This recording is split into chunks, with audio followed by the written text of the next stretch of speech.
shops or at sea, for the saints of God are just folk like me, and I mean to be one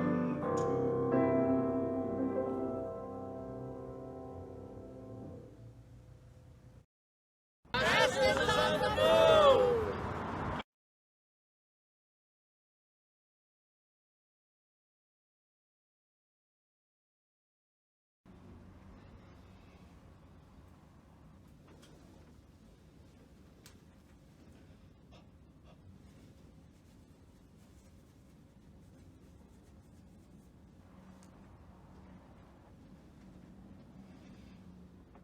Oh my goodness, I didn't see you there. Welcome, come on in, come on in.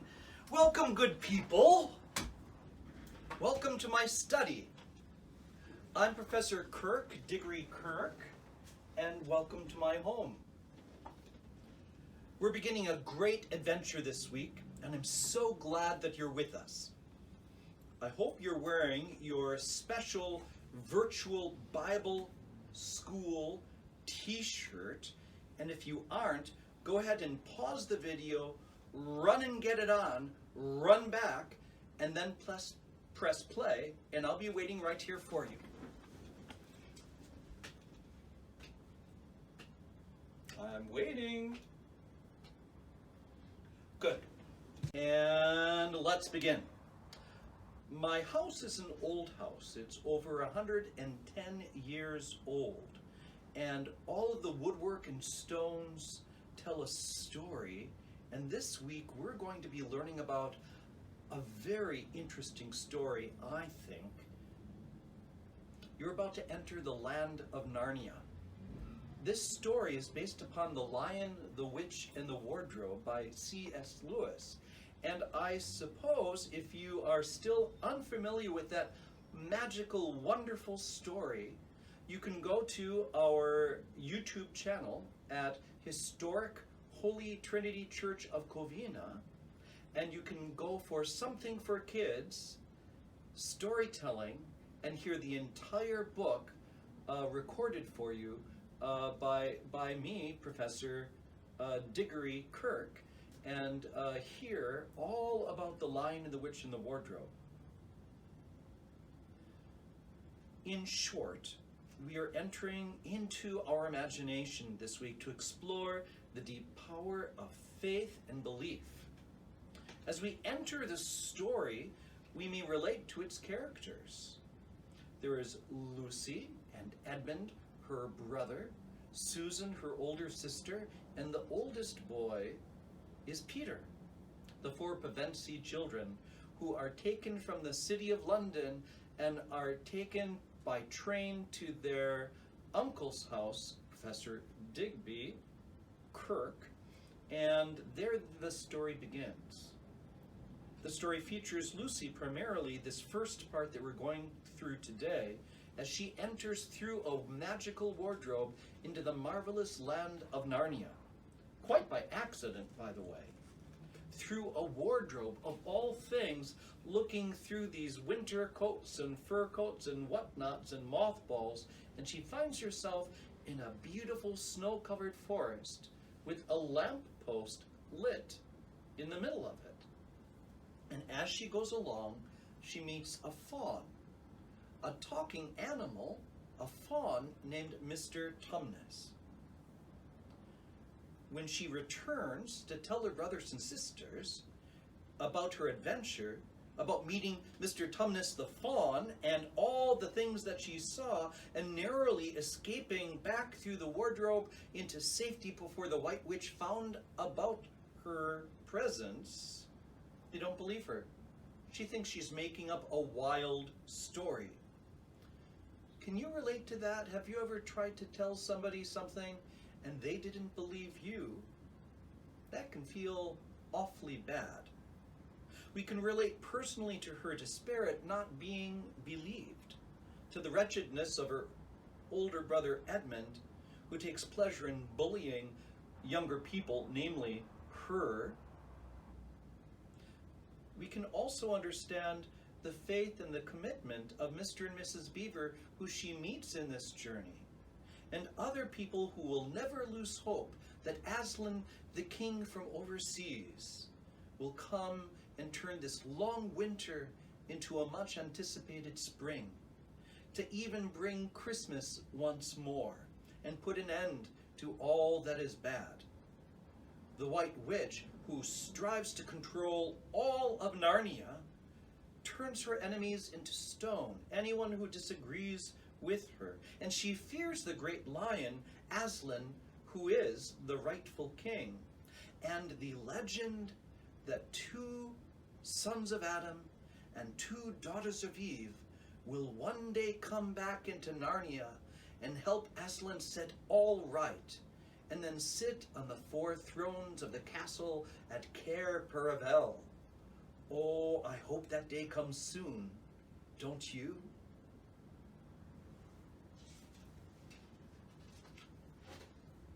Sons of Adam and daughters of Eve, that's what they call you and me, humans.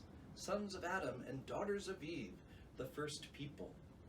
Today, especially in session 1, this first day of our vacation Bible school, today's story is about Lucy and Edmund and how they each discover Narnia and return with opposite versions of what the White Witch is like. Is she good?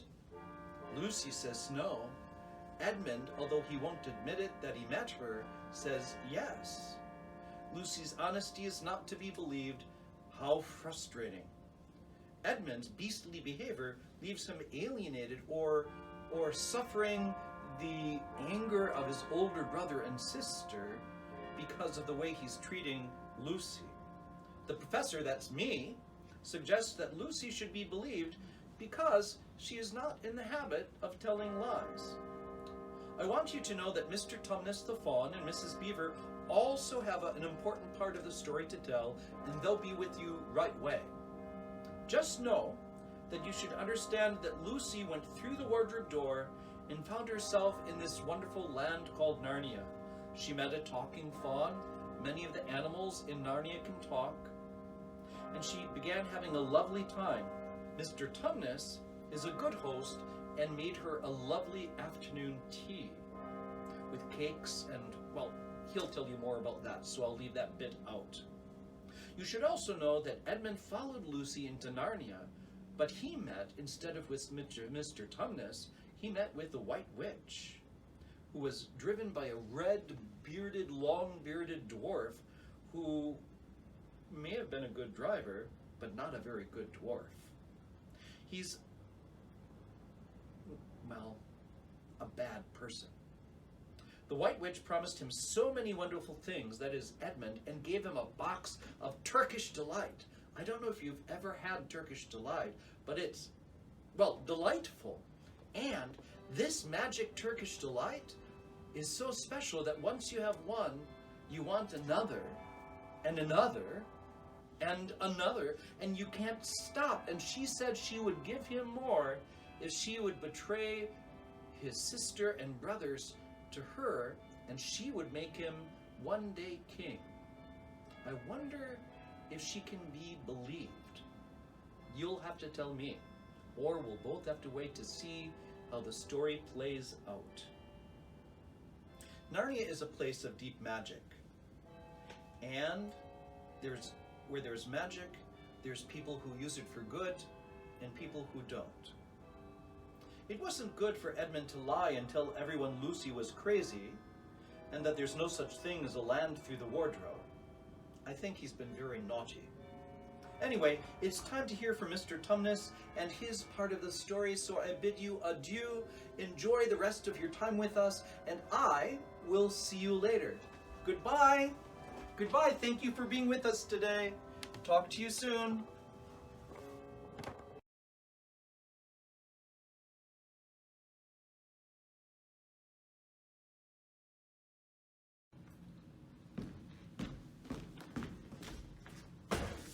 Oh. Hello. Oh, I've got company. Brilliant. How are you? Ah. Well, I love company. Shall we have a spot tea? Turkish Delight? Yeah? Good. I just got some straw. That's perfect. what am I going to do? Oh, put the kettle on, put that on the cooker. Oh, the teapot. Oh, do I have a tea? What spot tea? Yes, I do. Right, well, I'll get the saucers, I'll get the teacups. We must do this properly now. Company. Oh, wow. Oh, wow. This is going to be lovely. Right. Must always. Oh, right. Well, hello everyone. My name is Mr. Tumnis. I'm a faun, and I live in Narnia. That's ruled by the White Witch. I've never met a human before, but that is until I met Lucy. Wow, isn't it perfect? A daughter of Eve. I'm under strict orders, you see, to turn any daughter of Eve, or son of Adam, humans that is, to the White Witch. So when I met her, I thought it's perfect. Of course, I brought her over here to my cave, some tea, Turkish delight. We talked about Narnia. Whilst we did that, I played my magical flute and she fell asleep. And I thought, perfect, now I can take it to the White Witch. But, the White Witch told me how bad humans are, but I can't say that I agree. I think I've made a friend in Lucy. I can't turn her over. I had a change of heart. I'm afraid, though, of what the White Witch might do to me. She turns people she doesn't like into stone. Lucy saw this when she woke up. She saw me in tears, and I had to confess. I said, Lucy, I work for the White Witch. She rules all of Narnia. She makes it forever winter. Unfortunately, never ever Christmas. I like Christmas. I miss Christmas. Have you ever met anyone that you didn't like, and then you liked? Or you thought differently of, and then you changed your mind? Well, let me tell you. Oh, what's that? Ooh, the kettle's boiled. Excuse me. I'll be right back. Oh. Let's make the tea. Ah! Right. Oh. This kettle burnt me. Ow. Okay. Well, that'll go. TCP also. Oh, lovely. I'll be mother, shall I, the fawn? Be mother, yes. I will.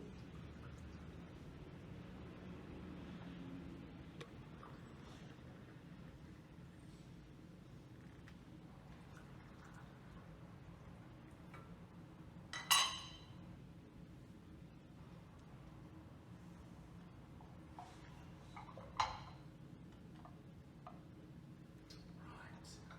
My manners, company first.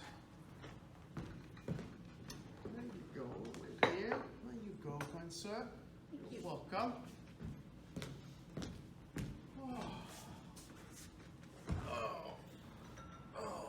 Lovely.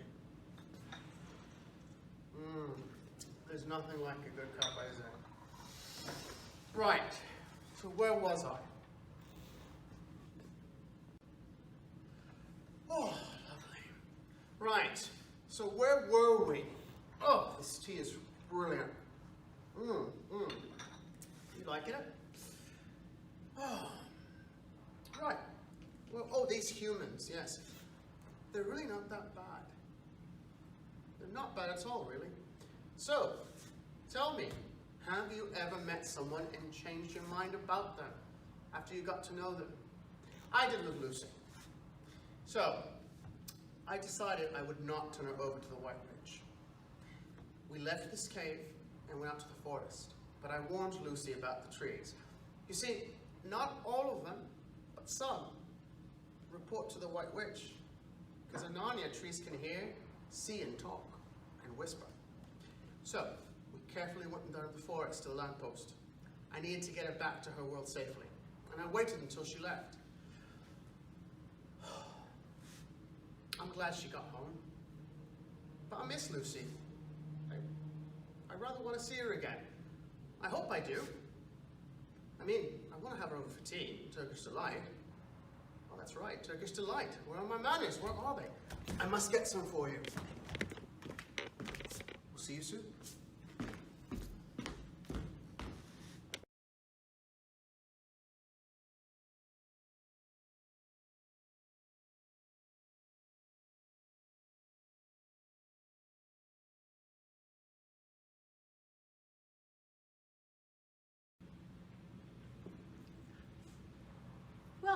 boys and girls. My name is Mrs. Beaver. I'm married to Mr. Beaver, but he isn't here today. He's out building a dam. Oops. A dam is not a bad word. A dam is where we beavers live. We have really sharp teeth, and we're able to chop down trees with our teeth, and we make houses out of them, and those houses are called a dam. Mr. Beaver and I are talking animals. You can tell a talking animal by their eyes. They have those intelligent eyes. Very intelligent eyes. Very, I say. Ah, thank you, thank you, thank you, thank you. Animals have intelligent eyes. They talk, and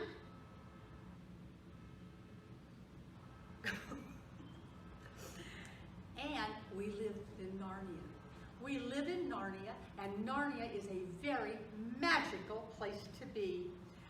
Unfortunately, the wicked witch, who is called the White Witch, has made us a spell on Narnia, and it's winter here all the time. It's cold, and I don't like it, and the water gets icy, and oh, well, never mind. You'll just have to believe me. It gets really cold here. We never have Christmas. We never have spring, and it's like living in the North Pole. Oh, well, we'll talk about that witch later.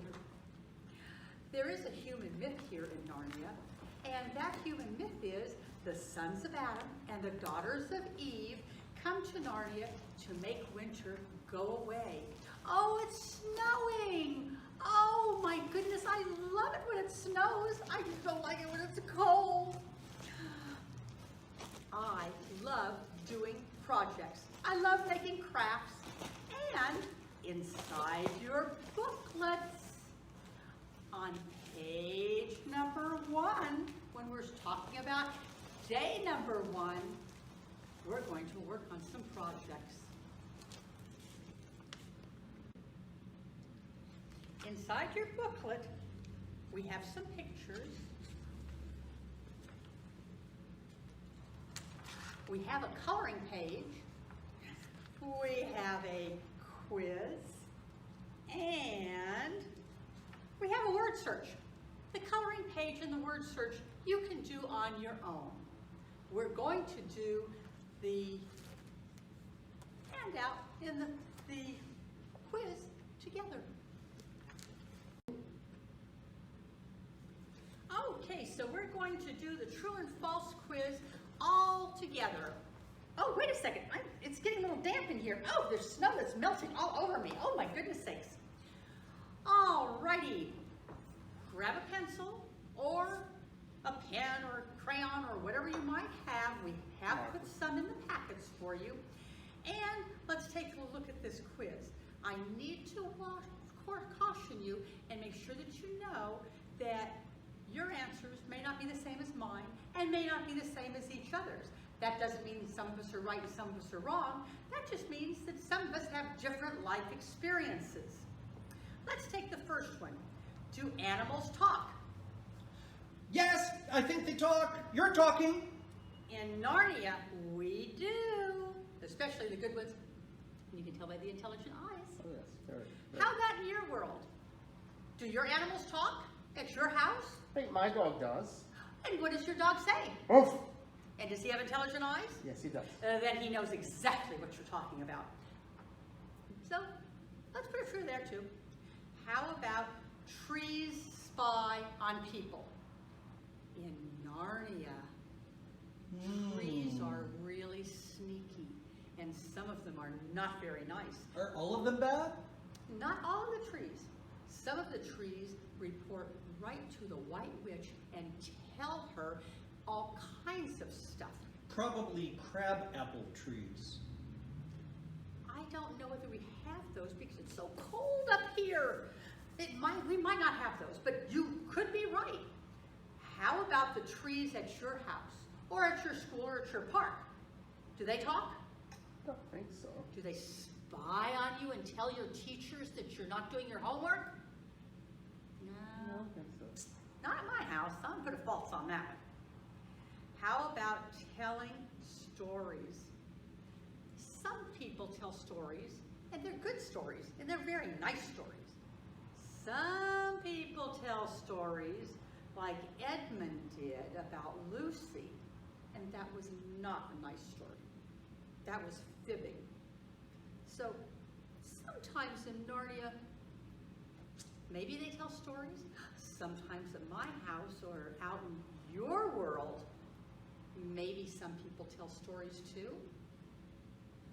Our answers might be different. That's okay. How about the people are expectant? What does expectant mean? That means they expect something of you. They expect you to do your homework. They expect you to brush your teeth. They expect you to go to bed. They expect you to respect adults. Is there a nice sense of the word expect? Yes, because if you don't brush your teeth, they're going to rot and fall out. If you don't do your homework, then you're not going to learn stuff. If you don't go to bed, you're going to be so tired. So, yeah, expecting people to do things sometimes is a really good thing. But Mrs. Beaver, didn't you say something that you are, I think you told me once that you are expecting Aslan to return. I am. I have all the faith in the world that Aslan is going to come back. He's going to get rid of winter. He's going to bring back Christmas. He's going to bring back spring. He's going to bring back hope. We're all going to have better lives, and he's going to stop that white witch from being so mean and get rid of her. So, let's see here. People are expectant. Oh, in Narnia, I'm expectant. So definitely yes there. How about where you live? Oh, is it snowing again? Oh my goodness sakes, I'm freezing in here. Oh, it's a good thing I have a nice warm fur coat to keep me warm. Okay, how about it's always winter but never Christmas? In Aslan, that is absolutely true. Mark that one off. How about in your world? Is there Christmas? Yes. Okay, well, let's go ahead and mark that it's true in that one. How about magic happens? I see magic every day. The magic of snowflakes, the magic of love, the magic of hope. How about where you live? Is there magic? Yes? No? Okay. How about books that tell about legendary people? Who knows what legendary is? I think legendary means that people know about you. Who could possibly be legendary? Anybody have any ideas of a legendary person? Heroes? Heroes! Superheroes. Do you have superheroes where you live? How about anybody else that might be legendary?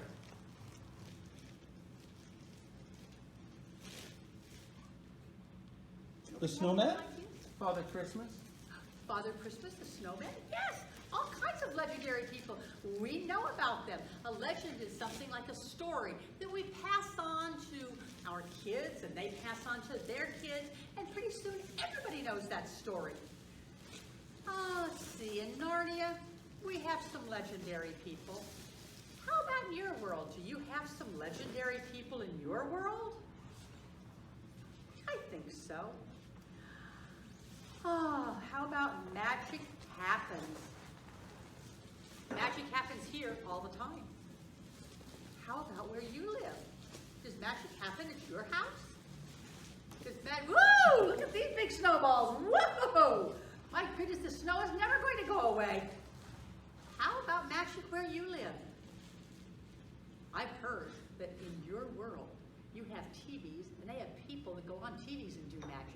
We don't have that here in Narnia, but I think magic is kind of fun sometimes. How about the Turkish delight that Edmund ate that everybody took made him hungrier for more? That's right. And Edmund, he wanted more and more and more of that Turkish delight. And that white witch told him that he could get more, but he would have to do something really bad.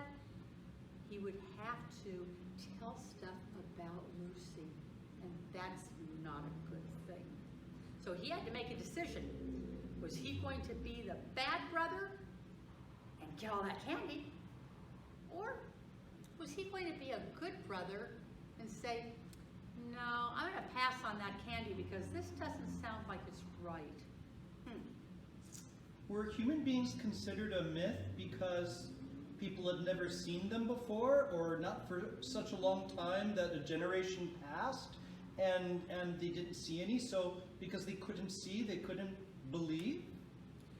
That's right. That's part of what this was all about. When they talked about the sons of Adam and the daughters of Eve coming to Narnia and making all of this winter go away, and Aslan coming and having a beautiful springtime, wonderful Christmases, and hope brought back to all of us.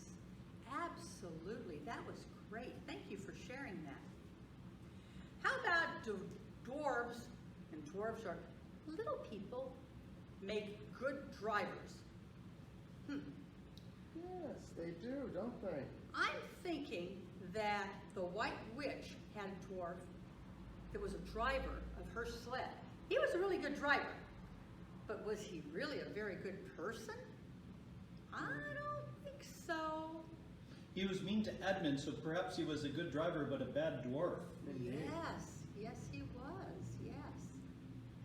So, we're going to put that here. Dwarves make good drivers. Yes, he was a good driver. How about in your world? Do you have people that are good drivers but not really necessarily good people?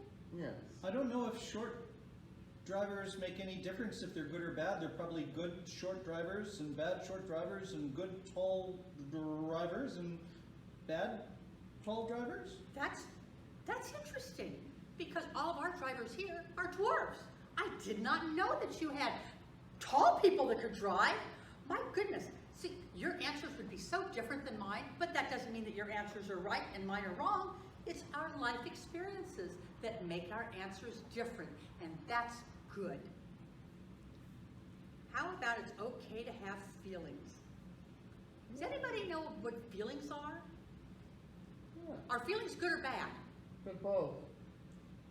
Feelings are just feelings. They're not good, they're not bad.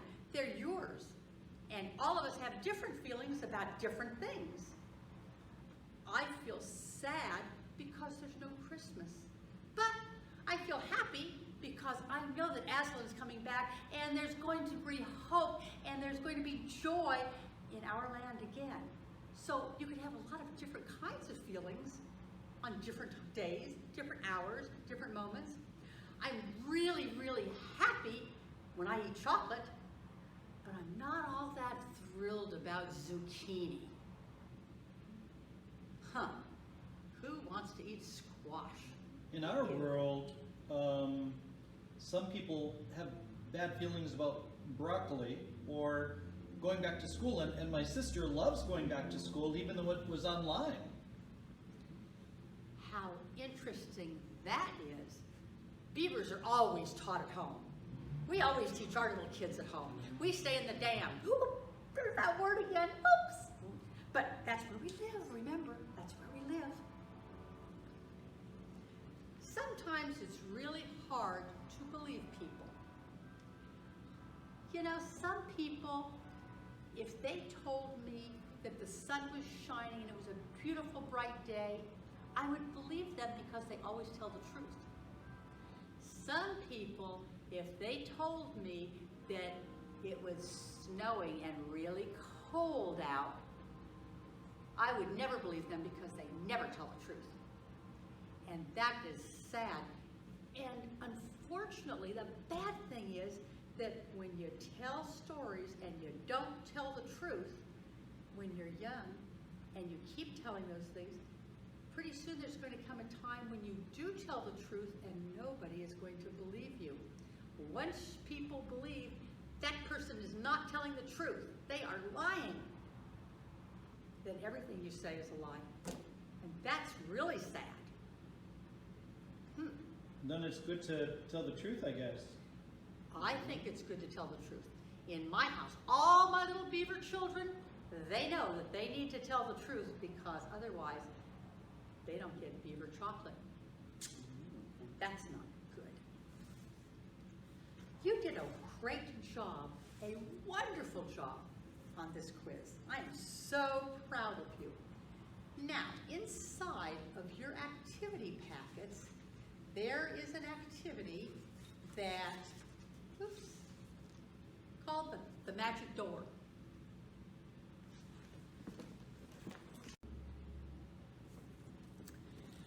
I made a sample of the magic door which leads to the land of Narnia. And does anybody know who this is? I have his portrait right on the wall of my my house. It's right here on the wall. That's Aslan, because he's going to bring back springtime, Christmas, and hope to all of us. Now in your packet, you will have one of these sheets, and the door is already cut for you. The back, it will have different colored sticks. It will have some little things you can glue on. And in your packets, there's also some glitter glue. Unfortunately, I don't have any glitter glue. I used all of my glitter glue last week when I was doing something with the little beavers, and I just never got out to get some new ones. There's also a picture of Aslan. Now, you may decorate yours any way that you would like to. Since I didn't have any glitter glue, I don't have any glitter glue on this one. And you absolutely do not have to put these in any order. You don't even have to use all of the things if you don't want to. You may do it anyway. If you have crayons at home, you might want to use your crayons. You can do anything that you want to, because an art project is whatever you would like it to be. Now, the first thing that I did, I got all of my supplies out. And you have a couple of different types of glue in your packets. There's some, these little things have tacky glue in it. I like tacky glue. And you also have some glue sticks, so you could use those.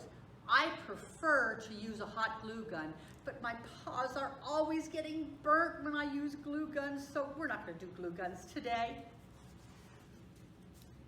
I'm going to start using my glue, and I'm going to glue each one of these little colored sticks on my door. Now, I need to be careful when I glue these on. You want to start on this side of the door and put whatever color you would like first on there, and make sure that you don't glue the top and the bottom edges. Otherwise, your door is not going to open it. You're going to be closed all the time. So go ahead, take all of your sticks, put glue on them, and put them in any order that you would like them to be.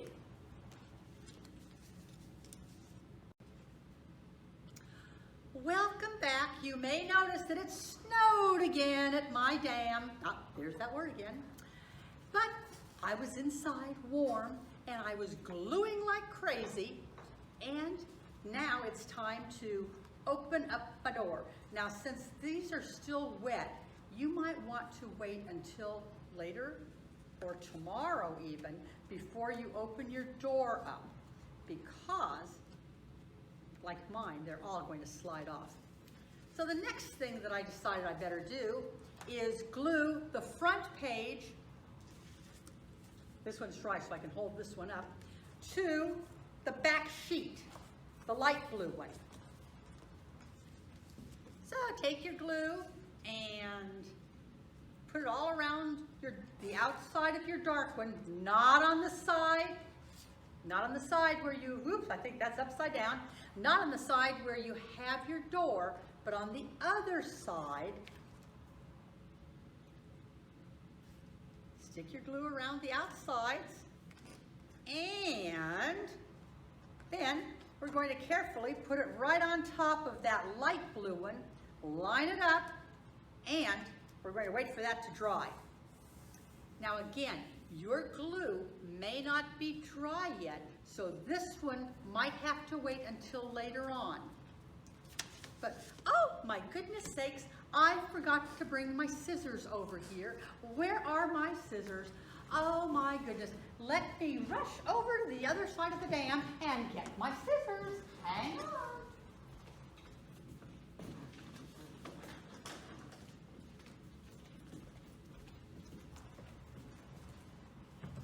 Oh, thank you so much. I did get a little drink of water while I was gone, which is easy to do because we're surrounded by water on this dam. So I'm going to take my picture of Aslan, and I'm just going to kind of cut around that picture. And you can do it however you want to that works with you, your scissors, and your magic door.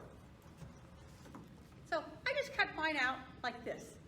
Now, when your glue has dried, so that you can open up your door, you're going to want to glue your Aslan right inside your door. Mine's not dry enough yet, so I can't do that right now. But later on or tomorrow, you can do that. You're also going to want to add whatever embellishments you want. You can put glittery What does things. embellishment mean? Well, I'm showing you. You can put the little glittery things. You can use your glitter glue. You can use your crayons to make things. So embellishment could be whatever you would like to do to make that decorated. So come tomorrow, when you're all finished, you too will have a magic door, and yours won't look like mine, because in art, there's no right and there's no wrong. It's what makes you feel good. Well, boys and girls, I'll see you later. Thanks for stopping by. Bye. Bye. Bye.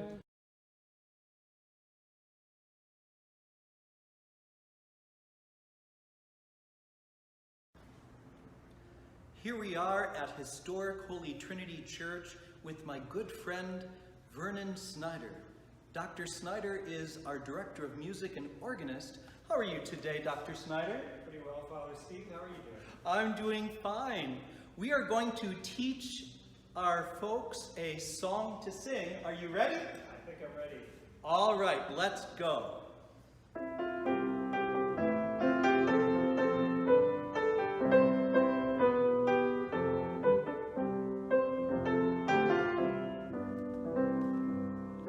I sing a song of the saints of God, patient, brave, and true, who toiled and fought and lived and died for the Lord they loved and knew.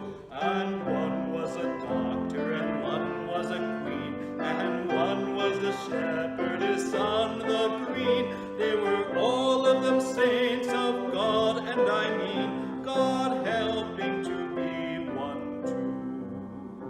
They love their Lord so dear, and His love made them strong. They follow the right for Jesus' sake, the whole of their good lives long. And one was a soldier, and one was a priest, and one was slain by a fierce wild beast. And there's aught only reason, for no, not the least, why I shouldn't be one too. They live not only in ages past, there are hundreds of thousands still. The world is bright with the joyous saints who love to do Jesus' will. You can meet them in school, or in lanes, or at sea, in the church, or in trains, or in shops, or at sea. For the saints of God are just folk like me, and I mean to be one too.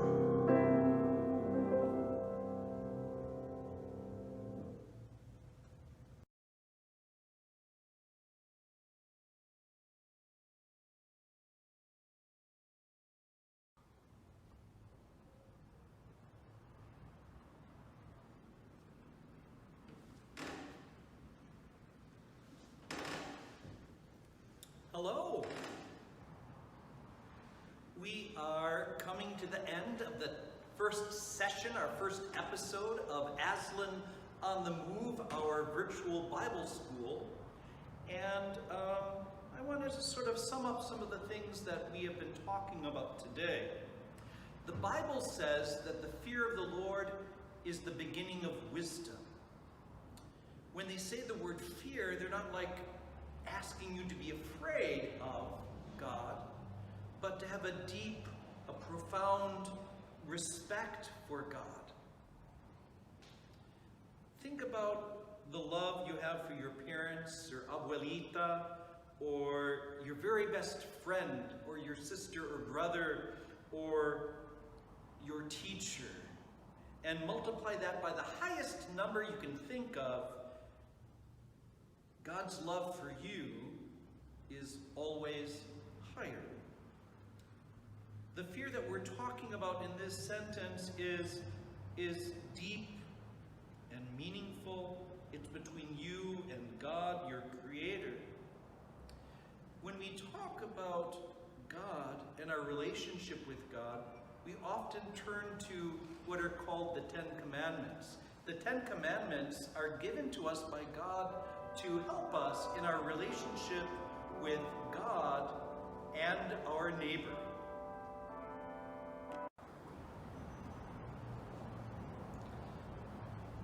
Moses was the person God sent and spoke to and asked him to bring to us his commandments.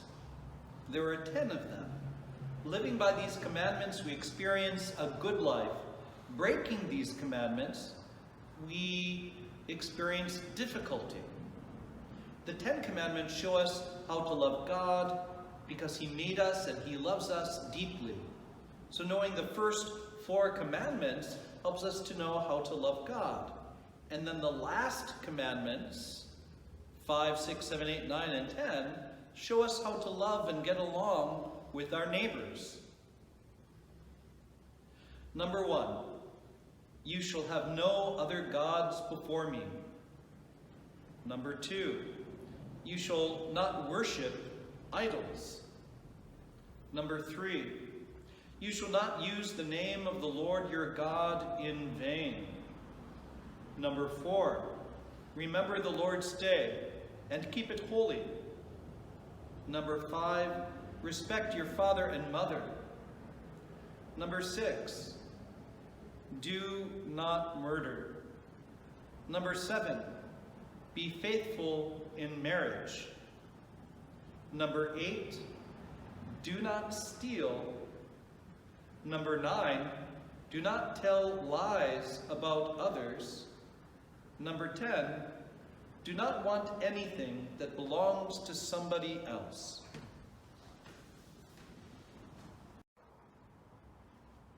In today's episode, we heard that Lucy had experienced this magical land of Narnia, and no one believed her. And part of that was because of her brother Edmund, who lied and said that it couldn't exist and that she was making it all up. The 9th commandment tells us, do not lie or tell lies about anyone else. Lucy must have felt terrible having her brother betray her like that, and her older brothers and sisters had difficulty believing her. Thank goodness that's not where the story ends. But as we hold on to that feeling of not being believed, it reminds us the words the professor told the children who were trying to figure out who they should believe, Edmund or Lucy. And the professor, my character, Professor Kirke, said, who usually tells the truth? They might still be telling the truth. And who usually is lying? They might just be still telling a fib or not telling the truth. The 10 Commandments ask all of us to work hard to tell the truth always, no matter what. And that's a good guide for life. When a priest in a church, or when a pastor or minister in a church leads people in prayer, he will often begin with, "The Lord be with you." and the people respond, and also with you. So let's try that. I'm going to say, the Lord be with you, and if you can say with me, and also with you. Let's see if we can do that together. The Lord be with you. And also with you. Let us pray. Good job. Thank you, God, for the time we have had together today. Thank you to Mr. Tumnis and Mrs. Beaver and everyone who helped us today. Thank you for the week to come and all that we will learn and all the great things we will make together. Bless us, our moms and dads, our families, our friends and teachers, and all the people you place in our lives. Help us to tell the truth always, and help us to be kind and understanding to our brothers and sisters and friends.